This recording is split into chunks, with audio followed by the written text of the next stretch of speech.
Welcome to an exclusive NCIX Tech Tips video from Computex 2013.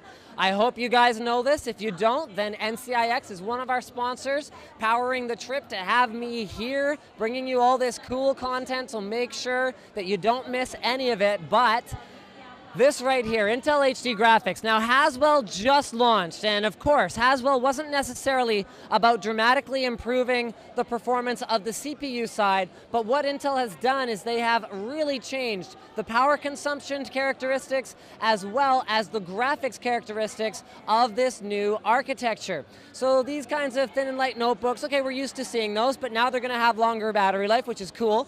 They're also going to have upgraded HD graphics. So the demo we're looking at right here is on a 4K display. This is 4K video playback, which is all fine and good. Okay, so your computer can play back 4K, that's neat. Your notebook can play back 4K, that's really neat. Your super thin notebook can play back 4K, super neat. Okay, how about this? How about your CPU utilization is less than 10%? How neat is that? So it's actually using the GPU in order to accelerate the playback of this 4K content rather than the CPU, which is going to improve your battery life and reduce the amount of heat output that's being thrown out by your ultra-portable notebook. But the thing here is that sometimes improving the graphics performance is actually much more practical than improving the CPU performance. And Intel knows this. Check this out right over here. So this is going to work with pretty much any video editing suite that has support for OpenCL. So the demo here is being done on Vegas Pro, but this is also applicable to suites like Adobe as well. So check this out. There's two concurrent windows here, and I think it should be pretty obvious based on that this demo is about Iris Pro graphics, which are running on this notebook right here, which one is running on the CPU, and which one is actually using GPU acceleration from Iris Pro in order to play back these post-processing effects that have been added to the footage, in this case, lighting effects. Now, what I'd like you to do, William, is can you please turn off for me the CPU-driven one on this side, and I'd like the camera to come and check this out. Okay. Can you turn that one off for me? Yeah, sure.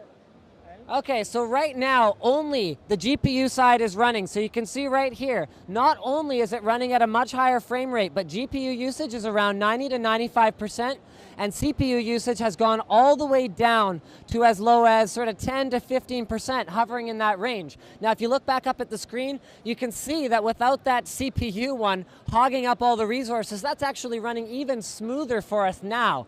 Okay, so go ahead and turn this one off and turn this one back on, because I'm going to prove to you guys that it's not a trick, and the fact that we had that one running was not affecting the CPU side in any way. It is extremely choppy. So when you're trying to do a real-time preview of something that you're working on, not only are you not going to get as satisfactory an experience, but come on down here. You're going to get higher power consumption, more heat output, because you're going to be using your CPU in a much more intensive fashion than you would be if you're using GPU to accelerate the process.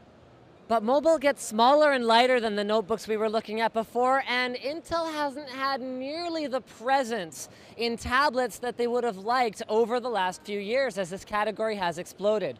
So what has happened to the technology? Because Intel used to be the kingpin, the leader in the netbook days. Atom turned the market upside down. I mean, the millions upon millions of netbooks that people bought and then ultimately didn't end up using, because even though the platform was extremely power efficient, it wasn't powerful enough to really use as an everyday computing device. So Intel's been working on that over the last few years, and what's happened is the power efficiency has stayed with the newer updated Atom platforms, but the actual performance has increased now to the point where we can drive devices that are extremely small, extremely thin, deliver 8 to 10 hours of battery life consistently, which is very competitive with other platforms, but having performance that is also something that you can tolerate and use and actually enjoy every day. With that said, the software's really helped a lot as well. I mean, back then, what chance did you have? You could have the most efficient processor in the world, you throw Windows XP on it or Windows Vista on it, and you're going to have a terrible experience. Now, Intel platforms can power not only Windows devices, but also Android devices. And I want to do a particular sort of closer look at this guy right here. So this is the Asus Pad phone. It's a Lexington platform, and it is not only an Android tablet, so you can go ahead, I'll prove it actually works. Yeah, it's Intel powering Android, but also check this out, it's a phone. So for $250, you can get a SKU like this that functions as a tablet, as a phone, and you know, I mean, this is really funny because I make fun of Diesel all the time for his Note 2, but would you buy one of these? Like, would you use one of these? I'm getting the yes here. So these kinds of devices are only going to be growing. There's only going to be more of them, and now all of a sudden we've got Intel inside as an option compared to all of the other things that have been out there for the last few years. Now, not to be content with just Ultrabook, because not everyone wants a notebook form factor these days, but at the end of the day, it's still a much better way to get real work done, whereas a tablet experience can really be better for media consumption or for generally sitting and reading the news or whatever else the case may be. Now this guy right here, this is from Toshiba. This is featuring the 4th generation Intel Core Series processor, codename Haswell, and it gives better performance not only on the CPU, but also a particularly much better GPU experience compared to the previous generation products. Lower power consumption as well. So some of what you're about to see is 2-in-1 devices. So this is the concept of Ultrabook and tablet that are some of which leveraging this new technology, but some of them are only a hint of things to come. So I want to talk about what makes all of these different from each other and how they allow you to use it as a notebook or as a tablet. So I'm going to get Scott, my wonderful model here, to show me how this one works. So we've got a button detachment here. So you get a full-blown Windows 8 tablet, and then you can reattach it to the base. Now all of a sudden you've got an Ultrabook. Bam. What's next? This guy right here, this is the Tai Chi from Asus. It's got a dual screen concept, so you can either pick it up as a tablet, use it like that. You can use the dual screen functionality to play a video on the back for your kid while you sit and do some work on the front and you type away at that. And maybe that's the concept that's right for you. What's this guy right here? Okay, so maybe you don't, this is from Panasonic, so maybe you don't want a dual screen on the back. Maybe you prefer that the screen folds completely around in a 360-degree hinge. I guess it goes all the way around. Can you show us that hinge design from the side? Show us how that folds like that. Now, we've seen this before with a Lenovo product, the Yoga, in the past, but I mean, there's only room for these designs to keep being refined. But that's not it. What about sliders? This is a design from Sony that allows you to take what is otherwise a tablet. There you go, tablet.